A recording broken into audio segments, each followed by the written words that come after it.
Chapter 7. The Arrest in Steam Haven. Zeke's heart raced as he stumbled down the staircase, Slippy's warning still echoing in his ears. Kyris was right behind him, her eyes wide with confusion. They reached the main floor of the boiler and blazer, and Slippy led them towards the door, his face a mix of fear and urgency. Just as they reached the entrance, the door swung open and two Steam Haven cops stepped inside, their eyes narrowing as they took in the scene. "Whoa, whoa! Where do you two think you're going?" one of the cops asked, his hand resting on the hilt of his baton. The other officer eyed them suspiciously, muttering, "What do we have here? Some techies?" Slippy forced a smile, raising his hands in a gesture of innocence. Officers, just helping these folks out. They were just leaving." The first cop looked Zeke and Kyris up and down, his gaze lingering on their clothes and the faint glint of tech. "Who are you? And how did you get here?" he demanded. Zeke swallowed, his mind still hazy, struggling to focus on the cop's question. Everything felt surreal, like he was still in a brain dance. The room smelled faintly of oil and steam, and the clanking of machinery echoed in the background, making it even harder for him to concentrate. His limbs felt heavy, and his vision swam slightly, the edges blurring as he tried to concentrate. The room seemed to tilt, and the cop's voice sounded distant, as though coming from underwater. A strange buzzing filled his ears, and he found it hard to tell if he was really standing there, or if it was all just part of the high. He opened his mouth, but his thoughts were muddled, and he couldn't string together a coherent answer. Before he could say anything, the second cop stepped forward, impatience evident. "You know what? Save it. You're coming with us." The cops moved quickly, grabbing Zeke and Kyris by their arms. As they were being escorted out, Zeke managed to slip his hand into his pocket, his fingers brushing against the chip. He knew he couldn't let them find it. In one swift movement, he slipped the USB chip into a hollow pipe near the counter, hoping Slippy would notice and keep it safe. The cops led them out of the boiler and blazer and down the street, their grips firm and unyielding. The cold night air bit at Zeke's skin as they were marched towards the jail. The streets of Steam Haven seemed even more oppressive now, the flickering gaslights casting harsh shadows as they walked. When they arrived at the jail, Zeke and Kyris were separated and taken through the booking process. The harsh lights and the sterile environment made Zeke's head spin as they fingerprinted him and took his information. The entire time, his mind was on the chip, hoping Slippy had understood what he had done.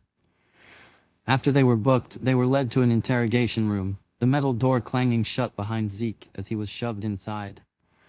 He sat down at the table, his hands cuffed in front of him, and took a deep breath, trying to steady his nerves. A few moments later, the door opened again, and to Zeke's surprise, Slippy walked in, dressed in the finest steampunk suit Zeke had ever seen. Slippy adjusted his goggles, a smirk on his face as he addressed the officers standing by the door. "Gentlemen, I'm the lawyer for these two. I need a moment alone with my clients." The cops exchanged a glance, one of them frowning. "You're their lawyer?" Slippy nodded confidently. "That's right.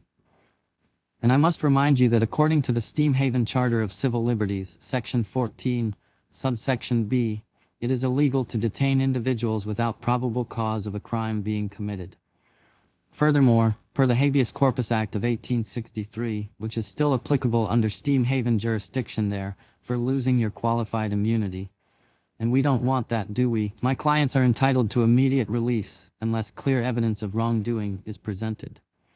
You have no grounds for arresting them without a crime, and as their legal representative, I demand their immediate release, or at the very least, a private consultation." The officers hesitated, one of them opening his mouth as if to argue, but eventually shrugged and stepped out of the room, the door clanging shut behind them. After a tense few minutes, one of the officers returned, his expression sour. "All right, your clients are free to go, but we'll be keeping an eye on them. Don't think you're off the hook just yet." Slippy gave a polite nod, his smirk barely returning as he turned back to Zeke. As soon as the officer left, Slippy's smirk faded, and he leaned in towards Zeke, his voice dropping to a whisper. "You're lucky I'm sober, and I noticed that chip, gearhead." Slippy's eyes were sharp, his expression tense. He leaned in closer, his voice urgent. Now, let's figure out how to get you two out of here. The cops exchanged a weary look, clearly weighing the hassle against the lack of evidence. Finally, they sighed, the lead officer stepping forward. Fine, you're free to go, he said, his tone begrudging. But we're going to be keeping an eye on you two. You need to get out of our city and quick. Slippy gave a curt nod, his smirk barely visible. As soon as the officers left, he turned to Zeke and Kyris. Let's get out of here. They made their way back to the boiler and blazer, moving quickly and keeping to the shadows. Once they were inside, Zeke wasted no time retrieving the chip and the thumb drive. He reached into the hollow pipe where he had hidden them, his fingers closing around the small objects. Slippy watched him, his arms crossed, a mix of irritation and admiration on his face. You hid it in the pipe? Seriously, gearhead? Slippy said, shaking his head. That was reckless, but smart. If they'd found that on you, you'd have been a goner. Zeke gave a sheepish grin, pocketing the items. Thanks for helping us out back there. Slippy sighed, then took a closer look at the chip, his eyes narrowing as he examined it. Wait a second. Is this what I think it is? He turned the chip over in his hand, the gears in his mind visibly turning. Is this one of the chips from the old Arizona chip factory? The one that had that toxic spill? The whole state got contaminated because they cut regulations. Just then, Tay walked down the stairs, her footsteps soft against the wooden steps. She paused when she saw Zeke, Slippy, and Kyris standing by the counter. Zeke caught sight of her, his face instantly flushing. Tay's eyes went from Zeke to the chip in Slippy's hand, her expression shifting to one of recognition. Is that what I think it is? She asked, her voice tinged with concern. Yes, it is, Slippy replied, his tone serious. Tay shook her head slightly, a look of disbelief crossing her face. I thought those were all used up in Memphis, Tennessee back in the 2020s. Those chips are what sparked AGI. That's a dangerous thing you have there. Zeke took a deep breath, deciding to explain. I have a connection to this chip. It's personal. I'm trying to find out why it ended up with me and what it all means. He glanced at Kyris, then back at Tay. We're planning to go to Arizona to find out more, to figure out the truth. Tay hesitated for a moment before nodding. I know how to get there.